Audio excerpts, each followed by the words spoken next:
Okay, so is this where I'm supposed to be? Hello?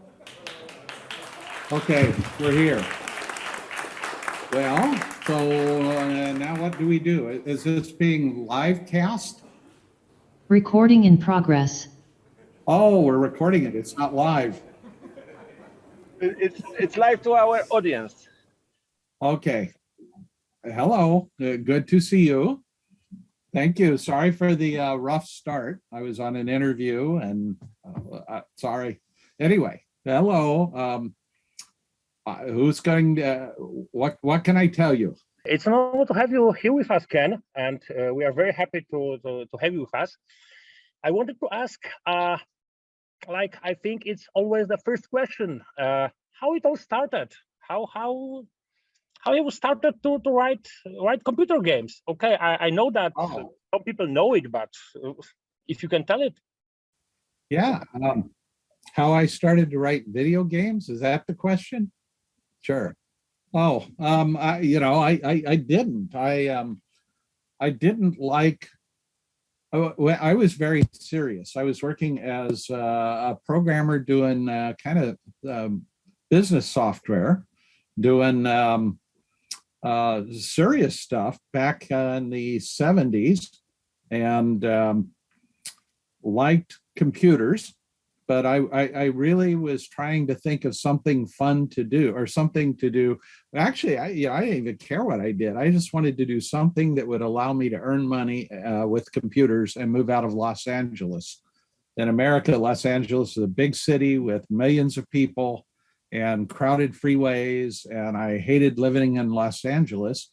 So I kept trying to think of an idea to get out of Los Angeles. And when personal computers were invented, I had the idea of programming a Fortran compiler because I had done some development. I did a programming language that was a lot like Fortran. So I started working on a Fortran compiler, and meanwhile, Roberta played a text game called Colossal Cave and loved it and asked me if I could program something like it. And I did it more just to humor her. I didn't really plan on writing a game, but she took all the time to come up with a design for a game called Mystery House. And I programmed it, and I did it, just for fun. But the game sold really well, and I quickly gave up on doing Fortran and focused on doing games. So sorry, long answer to a short question.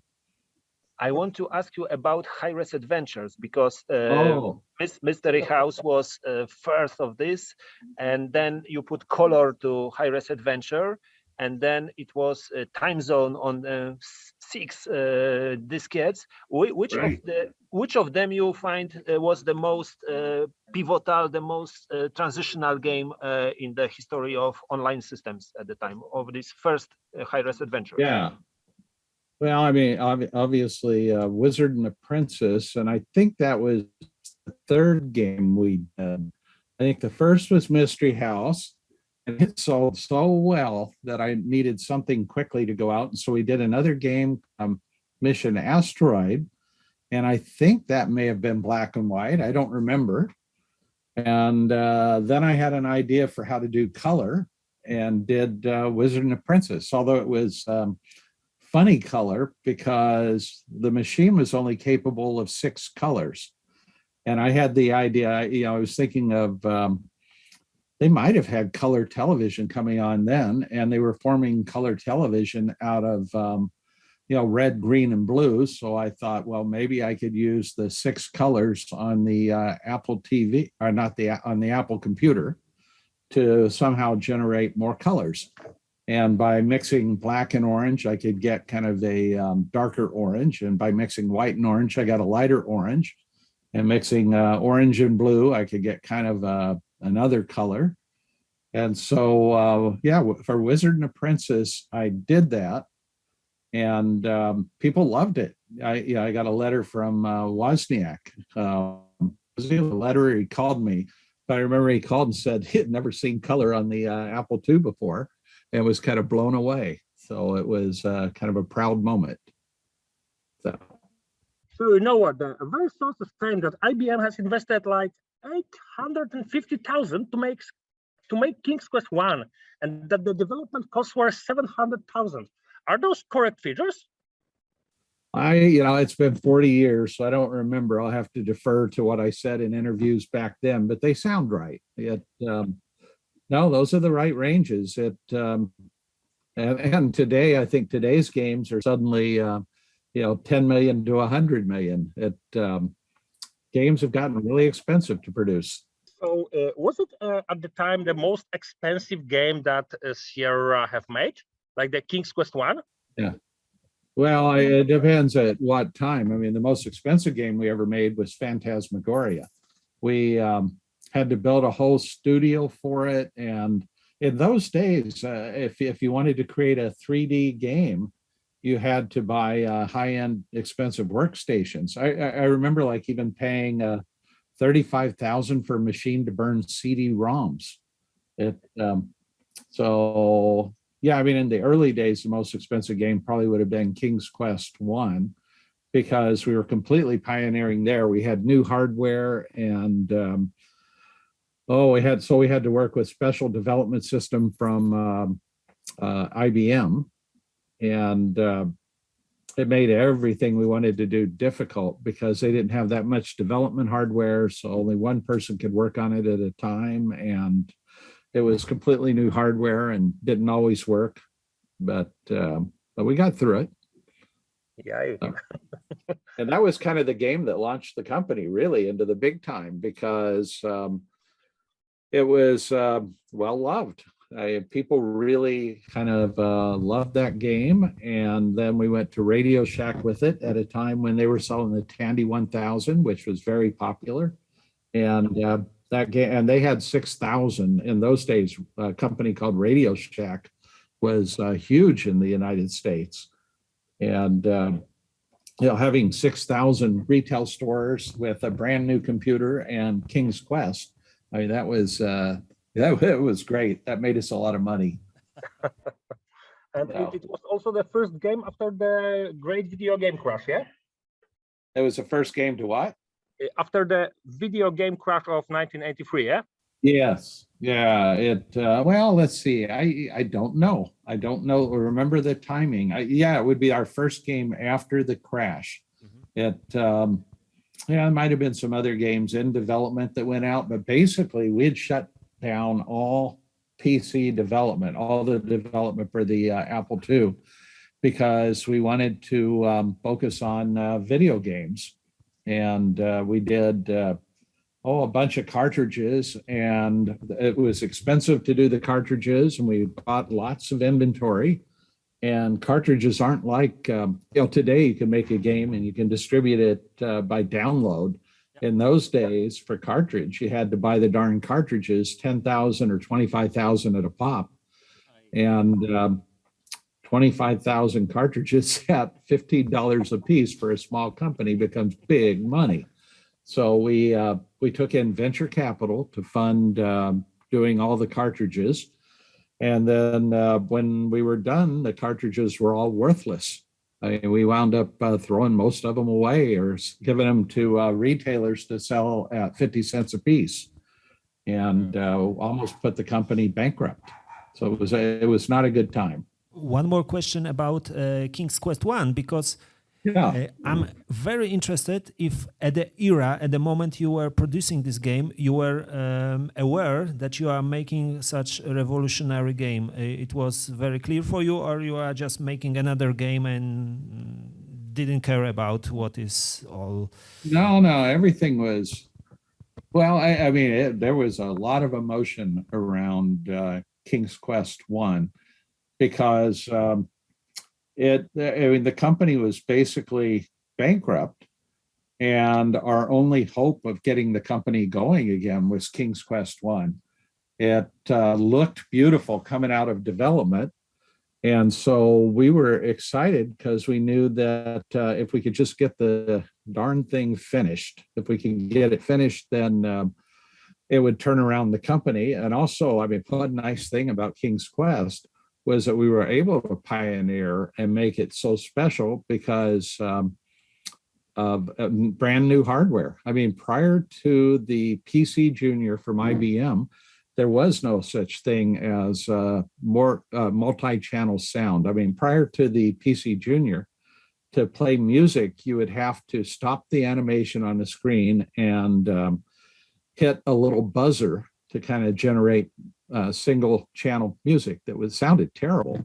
And the PC Junior had a sound chip in it, like that would produce 3 different voices simultaneously, and we could do MIDI-based music.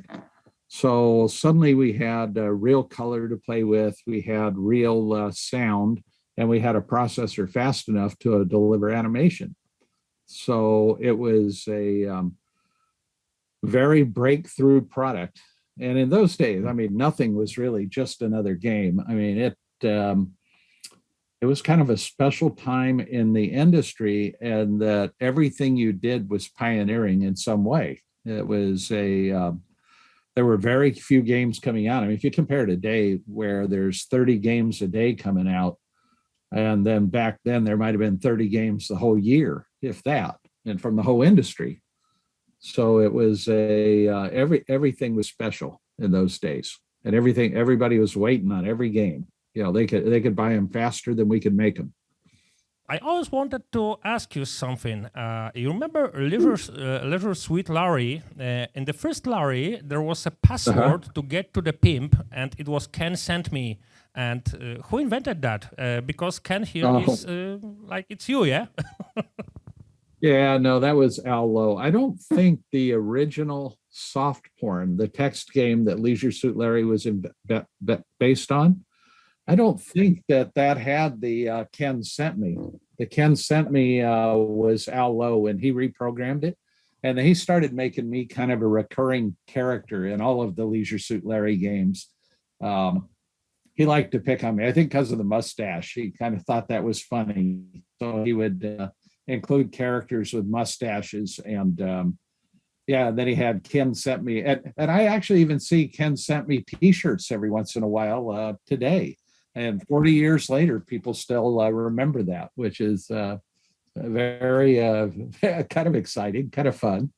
A real honor. As you probably know, in Poland, it has been published, your autography book, and it is a nice story described in this book, the story about Jawbreaker.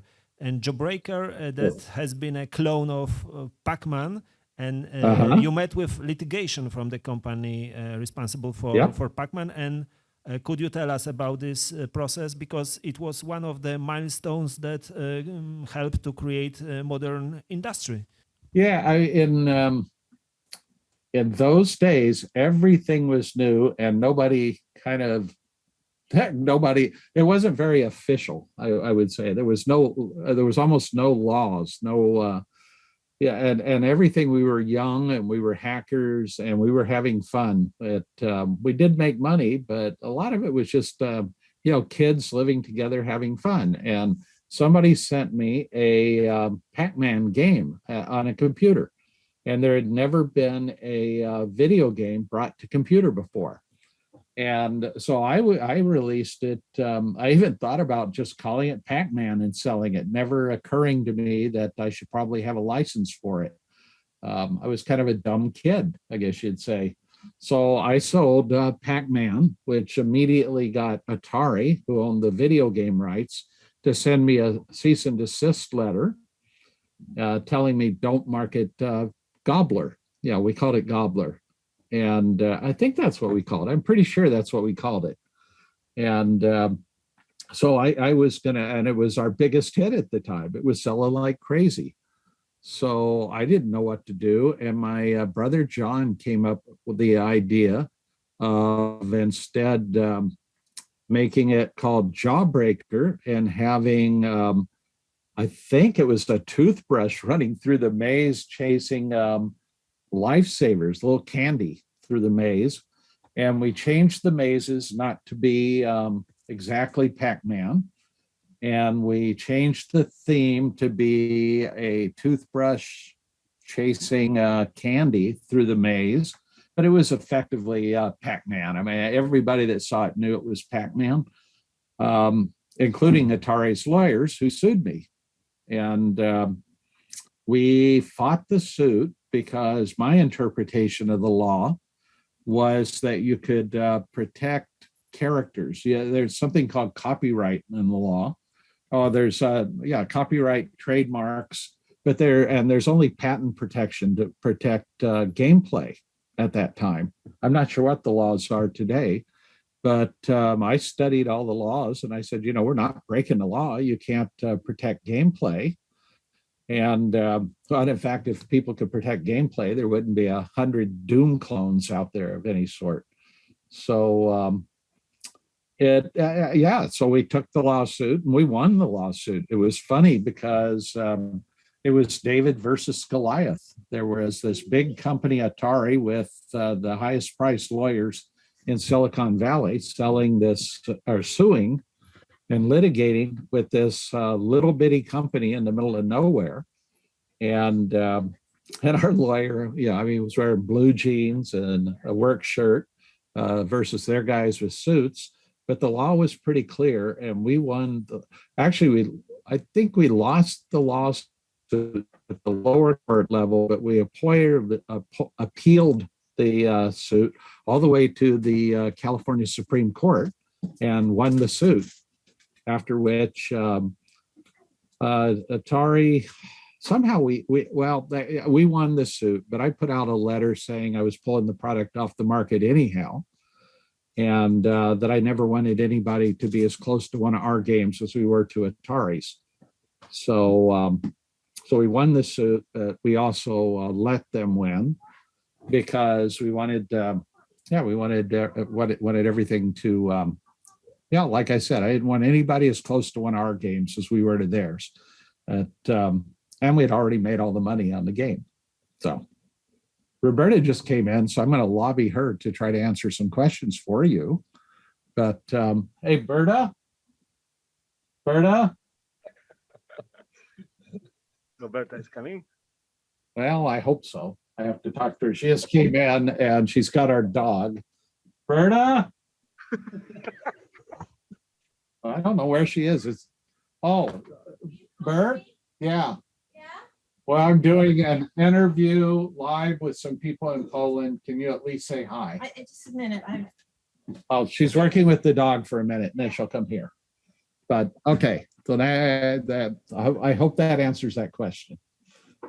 I don't know if I'm answering too long or too short, but just tell me what you want, and I'll do it. Okay, Ken. Is it true that Sierra virtually started the sound card market, and that the King's Quest IV was the first game which fully gave support to ad-lib music card? Because there were times that you were selling the sound cards through the Sierra shop, yeah? It was at the end of the 80s. Oh, what was I selling? You said South card? What was that word? Music card. Oh, music cards. Yes, yeah. We. I always believed that Sierra was part of the entertainment industry, not part of the computer industry. And movies and films, music is critical. And sound effects. If you imagine any movie, what would Lord of the Rings be with no sound effects and no soundtrack?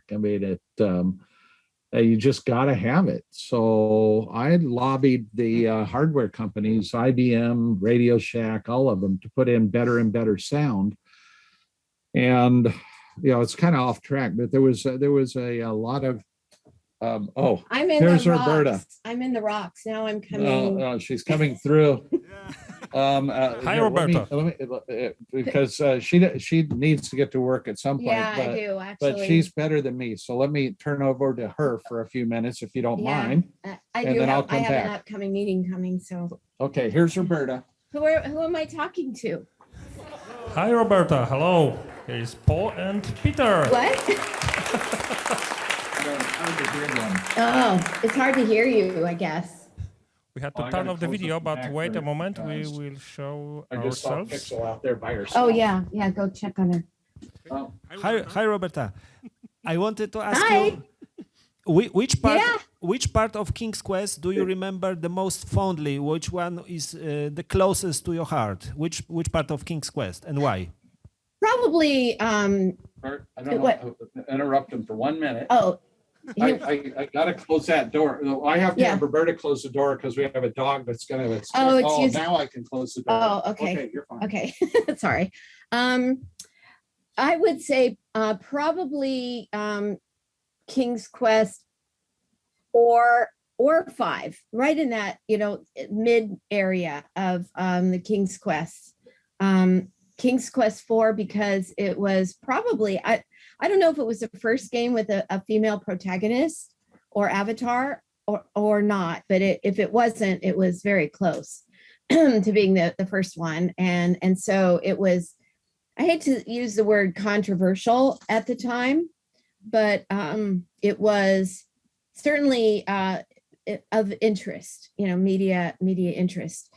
And then King's Quest 5 was, I believe that was the first, well, it could have been King's Quest 4. I really get my King's Quest mixed up at this point. It's been so long that I forget which one did what. But one of the two, either 4 or or 5, is when we went away from the, well, that's not true. Never mind. 4 or 5, but I would say 4. Okay, Roberta, because of the yeah. female aspect of it. I wasn't trying to be, I don't know, like pushy on the whole gender thing and all that. It wasn't that. It just felt to me like it was time to do that. And I was interested in having girls or women be comfortable playing a computer game. Okay, Roberta, you always tend to create some strong female figures like Rosella in King's Quest 4, like Laura Bow, Right. like Adrian in Phantasmagoria. And which one is your favorite? Well, I mean, my ultimate favorite is Adrian in Phantasmagoria. I mean, I loved doing Phantasmagoria as weird and different, and the horror aspect and all that, which was way different. Generally, I was not generally thought of as a person that would do a game like that with the scary, kind of even violent aspects to it. But still, I really enjoyed working on it because it was different, and the female character really was very strong. She had a lot to put up with. If you played Phantasmagoria, she had a lot to put up with. And one thing I will say though, because some people have said, you wrote Phantasmagoria, and they would look at me, and someone would say, Roberta, what kind of person are you? Because thinking about some of the horrendous ways some of these wives of this crazy, magician in the past how they had been, and like, God, well, how did you have that in you? What kind of person are you? And my answer to that is always been, no, that wasn't me. That was actually my art director. I mean, the most that I could do is maybe as with the Colonel's Bequest, that you get shot by a gun or something. I mean, that was about as much as I could muster. And so my art director had a very, very good imagination, especially for some of the horrible ways that we decided to off the various wives. And so I just left that up to him, and he would come back to me and say, oh, one of the wives could do it. She could be killed this way. And I would go, oh my God. Ugh. And he would say, oh yeah, I think it's really good. And I would say, well, okay. This is horror after all. So I just wanted to let everybody know it wasn't me that thought of all that stuff. I let my art director do it. That part. Yeah. Roberta, I want to ask about Phantasmagoria because I read a book, Sierra Adventure, by some Australian author, and he writes that you've been approached by Josh Mandel in, I think, 1992, and he proposed you, or you proposed him to make Phantasmagoria, and then 3 years after that, we were all shocked how much gore is in this game. I personally was really shocked because I always thought Sierra is family stories, Dave and Trent, something like this, and there were scenes that probably never been seen in computer games. Why you decided to go such hardcore gore? Probably. Well, because my dog keeps barking. Can you quiet her? I know, I'm trying, but Kurt's here. Oh, I see. Sorry. We have a guy that's fixing something on the boat. Why? Well, I've always kind of been a little interested, not so much in horror, but in suspense, mystery and suspense. And I've never been big on the whole gory aspect of scary stories. Let's put it that way, scary movies or books. But I do like them when they're suspenseful. They're scary when they're suspenseful. And I wanted to experiment with that category. And I was especially interested in seeing if a computer game can make someone scared, like a movie can. Because if you've ever been to a movie that was a very suspenseful or horror type of movie, and you see the main character heading into a situation that is going to be bad, or it could be bad, and yet they keep going towards that situation. Say you're going down a hallway to a door that's closed, and the way the story has progressed, you think that there's something behind that door, and why does she or he keep walking towards that door like they're going to open it, and you're just going, no, don't do that. That kind of thing is what creates fear. And it's not so much the outcome of it. Say if a death is going to occur, the death is kind of, you go, oh my God, like that. Oh, but it's the suspense buildup of heading the direction towards something that could be bad. And it isn't always bad. You try to create that. And I was really interested in experimenting with that idea with a computer game. So it wasn't so much that I was trying to I was trying to scare people, but not in a necessarily horrible way. I was much more interested in playing with the idea of suspense, and to see if people could literally be scared by a computer game. And I think I did it. People were honestly scared of Phantasmagoria. So I just thought it was really interesting to do. And I left the really bad stuff to my art director. So that's my long-winded way of letting you know that. But I loved the project. It was a lot of fun. It was a lot of fun working with actors, and we created a whole studio to do it. The backgrounds, the world was actually 3D rendered back in the day.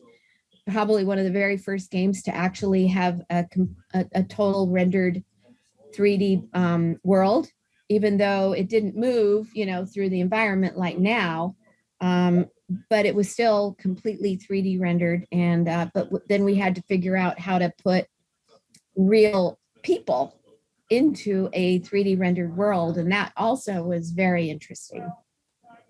Well, I think I've got another meeting that I have to do for our new game, Colossal Cave, working with my artists. So I will Ken back. Okay. It was nice talking to you. Was nice talking to you too. Bye. Okay. Thank you. See Thank you you very later. much. I'll get Ken right back. And this is Keely, by the way. Bye. Bye. Ken, you're up. Okay, I'm back. Sorry. Well, congratulations. Hard to get Roberta to sit still to talk to anybody. I think it's time to ask you about Colossal Cave Adventure, the old one and the new one. What changed and like how it goes, yeah? Like, yeah, Roberta and I were retired for 25 years and never played a computer game, never looked at a computer game, never walked in a computer store. We really, we got a second 15 minutes of fame as world cruisers. I wound up getting a captain's license and taking a small boat around the world. We never got to Poland, but we did go across the Bering Sea and into Russia and everywhere in Japan and Taiwan and over to Turkey and Malta and Greece, Croatia, everywhere, Spain. But so that was kind of fun. But then when COVID happened, we were stuck sitting home. We couldn't go anywhere. And hopefully, I haven't asked, but I hope COVID is not still running around in Poland and that everybody there is okay. So, but we, because I was stuck home, I wrote a book about Sierra. And that brought back a lot of memories. It was the first time that I had thought about Sierra since the old days. And I had to do a lot of research in order to write the book. And as I did that, it brought back memories of games. And I started saying, I wonder if I could write a game for fun.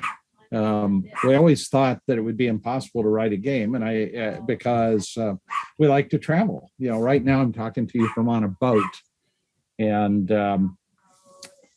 we're in a boat up on the Canadian border, and there was no way we were ever going to sit still again.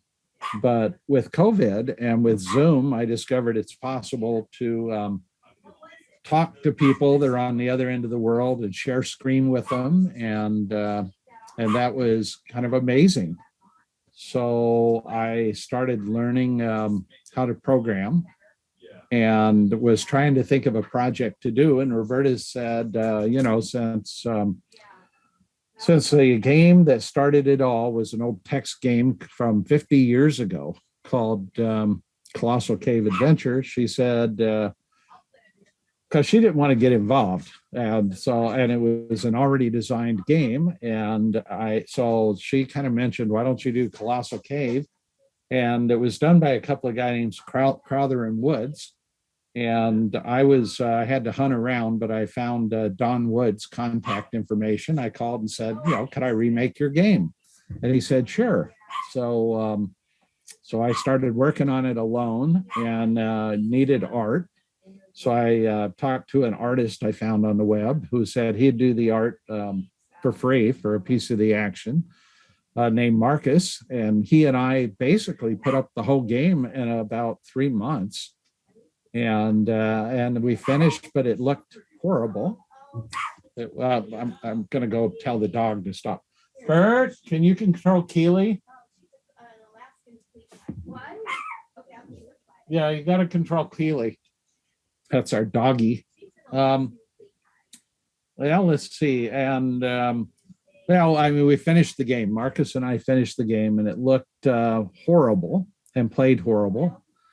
And the reason was that even with Unity, which is a wonderful product, a wonderful game engine, it really is, I think, impossible for when I say the game looked horrible, I think it was probably good by indie game standards, but terrible as far as expectations. I mean, people, when they hear Ken or Roberta Williams, have a preconceived notion that we can do anything, which isn't necessarily true.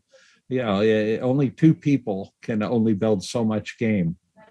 And so, you know, it came a moment where I thought about, should I release the game not under my name, under pseudonym, or what should I do? And Roberta said, well, she'd jump in and get involved, and we'll go ahead and greenly, you know, it looked good enough. She said that we'd go ahead and write the checks and spend the money necessary to hire a team and remake the game beautiful. And so we did that. I mean, the game is, we actually started fresh and spent, yeah, we're spending millions of dollars to, we have a team now of 21 people working on the game, and the game is unbelievable. It's turned out, you know, I think it's going to do for the kind of the adventure game category. I mean, hopefully it's going to do what King's Quest did.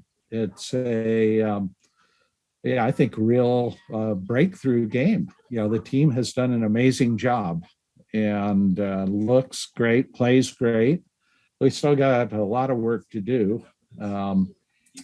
But we'll probably not release it to October, but already we're starting the, I can't, well, can I say out version? I can't say what all versions we're working on, but lots of different devices. And the ones we've talked about are the Macintosh and the Windows PC and the Quest 2 VR.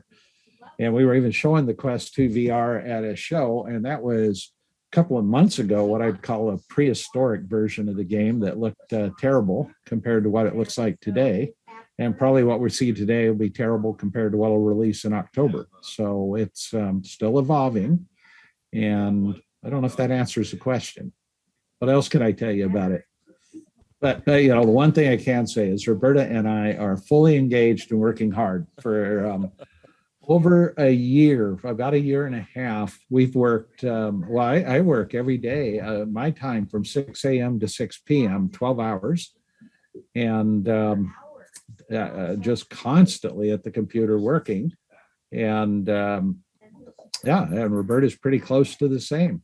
So we're, and that's 7 days a week. I mean, you know, even normally when we were retired, I would play golf 5 days a week with a lot of friends, and all my friends think I must have died or something because suddenly all I do is sit at my computer. So anyway, that's it. What else can I tell you? Mm-hmm. Preparing to this interview, I read in a Sierra adventure book a very interesting story that I didn't know earlier. It was 1992, and you and Roberta met in your house with id Software, the guys from Texas. So could you tell us about this meeting? It was a plan to buy Romero and Carmack? Yes, it was. And it was a funny situation because, yes, I definitely wanted to buy them, but it was really just three of them at the time. And they traveled across country in a van to meet us. And they were, yeah, I mean, they were kind of hacker kids, and I could tell that they would be impossible to manage. And Sierra had reached a point at that time in our life where, you know, predictability and stability. You know, and I almost kind of thought in my mind, you know, here, I'll give these guys some money, and they'll be in their van and they'll just drive away. And they also, you know, they had extremely big egos. I don't think Romero would mind my saying that, but they thought the world of themselves. And, you know, I was at a point in the company where I needed to be able to manage people at least a little bit, you know, ask them what product they were producing and when they thought it would finish, and have them come to meetings. And, I mean, these guys were the kind of guys I loved, but they were also the kind of guys that felt like I wasn't acquiring a company that had an office and had people. And you know, they asked for, I don't remember how much. I think they asked for, might have been 200 grand, it might have been $1 million. I don't remember. It wasn't that much. whatever it was, I offered less, and they said no. And I regretted that decision ever since. That was one of the dumber moves of my life. I should have paid the money. Recently, it was funny in that I wrote my book, and I sent the chapter that talks about them to John Romero. And he called me and said that he has perfect memory and remembers everything, and I got it all wrong. And he basically rewrote that chapter. So when you're reading my book, you're getting the id version of the story, which is pretty close to what I wrote, but a bit different. So that anyway, what else could I tell you about? Well, I guess the funniest part was that I wanted to impress them, and I set up dinner in a super fancy restaurant that was kind of a gourmet type Michelin starred restaurant, and I dressed up for the event, and they showed up looking like young software developers with kind of ripped t-shirts and ripped jeans, and the restaurant was going to refuse them entry, but Sierra was in the same town, and we were their biggest customer because we are always having people coming into town. And so the owner of the restaurant comes over to me and says, "I cannot serve you guys. What are we going to do?" And so they found a special room for us and put us in, and everything turned out fine. We had a lovely evening, but it was a little bit comical. So. Well, I need like a 1-minute break to go check on a repairman I've got here. So I'll be back in just a couple minutes. Okay, then we wait for you. I'll be here. Okay, I'll be right here. I'm gonna help for a minute. Let me grab the dog. Słuchajcie, czy to nie definiuje trochę pojęcia game dev od kuchni? I'm back. I'm the substitute when Ken's not here. Hi. So, welcome back. Sorry about this. This turned out to be sort of Confusing. We're on a boat. Ken probably told you, and yeah, we had a problem. We had a little problem, so we have a handyman or a somebody that knows how to fix things. Yeah, come in and fix it. And he fixed one thing, but now he has to go look at another thing. And sorry, the timing was not good. But anyway, I hope that you can accept me while waiting for Ken. Roberta, Okay. we have a question. Which was the biggest game of Sierra? Which was the biggest success? Was it one of the King's Quest, or was it Phantasmagoria, or was it Half-Life? The Gabriel biggest Knight? success, well, Half-Life probably, but the Phantasmagoria series could have been also very successful, as a group, but it didn't really was able to get started because we sold the company, as you know, and the people that bought it did not care. They did not like Phantasmagoria at all. And they actually, kind of killed it, so to speak. They just didn't like it. They thought it was not appropriate, and they were, I guess, maybe conservative, and they just didn't like it. But probably Half-Life, but the second would be Phantasmagoria. I can take over for you if you want, Bert. Okay. Well, Ken's back. You've got the door to the outside. Make sure the dog can't get out. Any final question for me before I leave again? Yeah, wait, or? I give Peter. I want to ask you about your connections with Lucasfilm Games, because there were many jokes from Lucasfilm Games in your I think in Space Quest. Do you have any contact with them? You were competing on a regular basis? Oh, I mean, I think we were competing, of course, and they were competing with us. We've talked to them over the years, and or Ron Gilbert, and yeah, they were competing with us. We were competing with them. I wouldn't say there was a lot of discussion between us, so we weren't like necessarily friends. We weren't We weren't not friends, but we weren't necessarily friends. But there was definitely some discussion between us, but not anything big. But internally at Sierra, we always looked at what they were doing. And we've since found out from Ron Gilbert that internally they were always looking at us. So it was sort of that both sides were looking at each other and competing. But I always think that's a good thing. I think it's good for companies to have competition. I mean, that competition never bothered us at all. And I always thought that was a good thing, because when you have competition, you become better yourself, because you want to beat them. You want to be better, or you want to learn what they're doing and do not only maybe not necessarily do what they're doing, but how can I be better than that? And they were doing the same with us. And so, the people that play games are the winners, because that means that game players will have better games when there are competition. If you've ever noticed any kind of company, if it doesn't have any competition, it's not going to get better. And it's not necessarily going to be innovative. It's going to settle in to whatever they're doing that's made them big, and they'll just stay there, more or less. But if you've got competition as a company, you look at them, you compete with them, you try to beat them, you try to be better than them. And that's what's good for the consumer. And we knew that, and that's a good thing. Okay, Roberta, I always wanted to ask this question. Why there was no Lorabo 3? It was a fantastic game. It was one of the best detective games that ever were, yeah? I loved it. That is me one too. of the, I would me say, too. for me, the favorite games that I ever did was, King's Quest, because, I mean, King's Quest was the big success, I guess you could say, as a series. And most people know that. Many, millions of people have played it.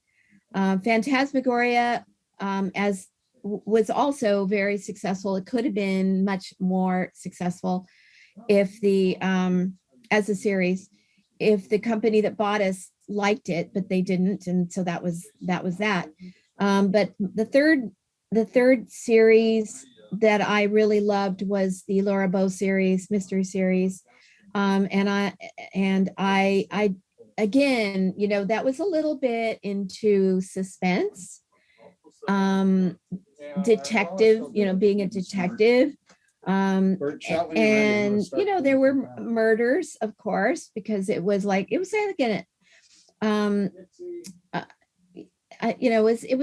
like an old-fashioned murder mystery type story, and like Sherlock Holmes, maybe, that kind of thing. And I've always loved those types of stories as well. And true crime, we kind of find true crime kind of interesting and things like that, but putting it in more of a historical standpoint, like back in the 1920s, was also interesting. I'm interested in history as well. And in fact, I've often thought we just didn't continue with it because the company, I think Sierra, just moved on, and they wanted me to do another King's Quest or another King's Quest. And then Disney came along and they wanted me to do something. And so I did the Black Cauldron with them, and Jim Henson, I did the Dark Crystal with them. And so these other things I was given to do. And so Lorabo just kind of fell by the wayside. And it was a shame. But I've often thought that it would be kind of fun to bring that back. Yeah. Can employ people in very specific way, because, for example, Scott Murphy was working as a cook in Oakhurst, And also Ken went to her stylist. He was which was Donna Walls, the wife of Jim Walls, that's concluded with Police Quest. You also headhunted some people for Sierra, for example, maybe Jane Jensen. Right. I mean, somebody else could have done it, if not me, but for whatever reason, I guess the internal designers that we had were not interested in it. So, that sometimes that happens. They were interested more in what they wanted to do, their own ideas. It's never fun as a designer to do somebody else's work. They want to do their own ideas. That's just the nature of being a creative person. And so it just, unfortunately, Laura Bow just fell by the wayside. But like I said, that was the one that really, that's the third most favorite of mine. And I guess if I ever did another game that wasn't Colossal Cave, I'm enjoying a lot. It's such a great game. And the more that I've gotten involved with it and learning it and doing it and creating it in complete total 3D immersion, I've come to really respect it as a great design. And the one thing I do know is design. And it may be an old game, maybe just a text game, but the design of it, the bones of it are, I think, among the best design games ever. And I mean that sincerely. And I didn't do it. This was Will Crowther and I can't remember his first name, and Woods, Crowther and Woods. Crowther, Don Woods. Don Woods. I was thinking John, and I was going, no, it's not John, it's Don. Yeah, they're the ones that designed such a great game, and it's I've been really I don't want it to be seen as Roberta Williams game, because it's really not. I'm the translator, I'm the creative director, but I'm the transmuter of their wonderful game into 3D modern world. But anyway, back to what was the original question? If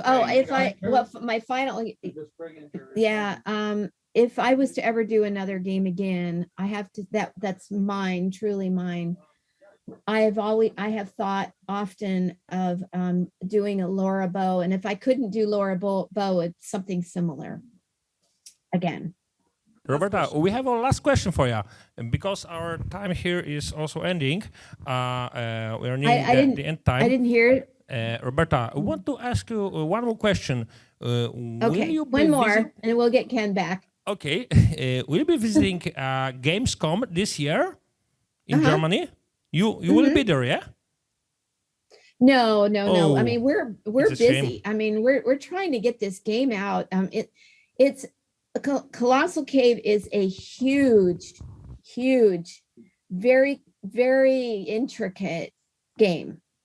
It really is. And the more, when we started working on it, I played it. Really, Colossal Cave was what got me into this whole industry, got me into designing these adventure games.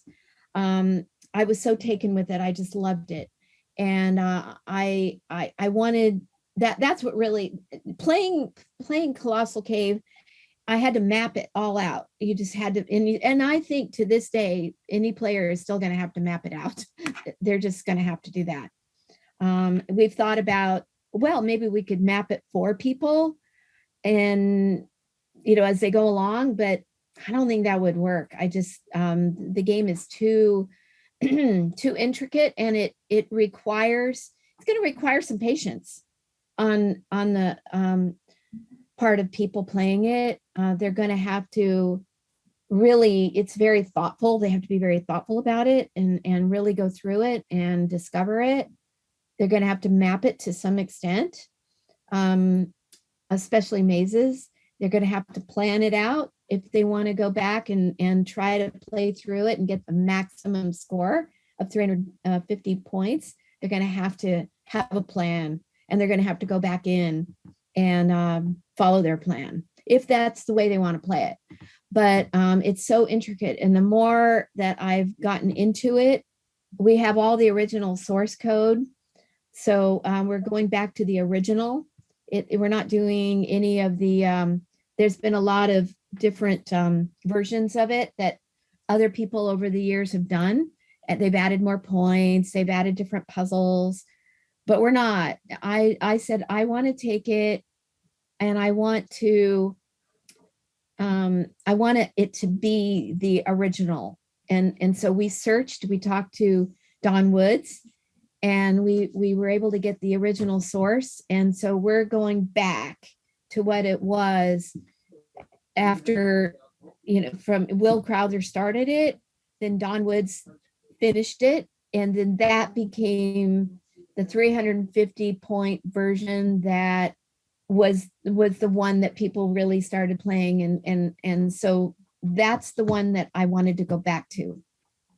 And that's the one I played actually too. And the more I have gotten into it and gone over the source code, and we have not only the original source code, but the original source code with all of their comments, their own comments as they went through it, why they made the decision to do this or the decision to do that or this or this or that. It's been very interesting to read. And I mean, for me as a designer, that I've been like, wow, that's really cool. I had no idea what, and so as I go through it and I see decisions that were made by them, I'm able now to understand why. And so as I've gone through it, it's so deep, complex, it's wonderful. But to get it out, this is going back to your original question, I never forget, is because we have to get it done. It is so deep and complex and intense, and there's a lot to it that there's no way that if we want to get it out by Christmas, for us to go to Germany or anywhere. I mean, we are on a boat right now, but in a way that's kind of good because we're away from society and we can just put our heads down and work on it. That's the answer. That's my long-winded answer as to why we're not coming to Germany. Thank you, Roberta. Now, Peter. Okay, I'm gonna go get Ken. Okay. And I'm sorry to interrupt your interview with him, but it was this bad timing with the handyman to come in and fix our. You didn't interrupt. It was a pleasure.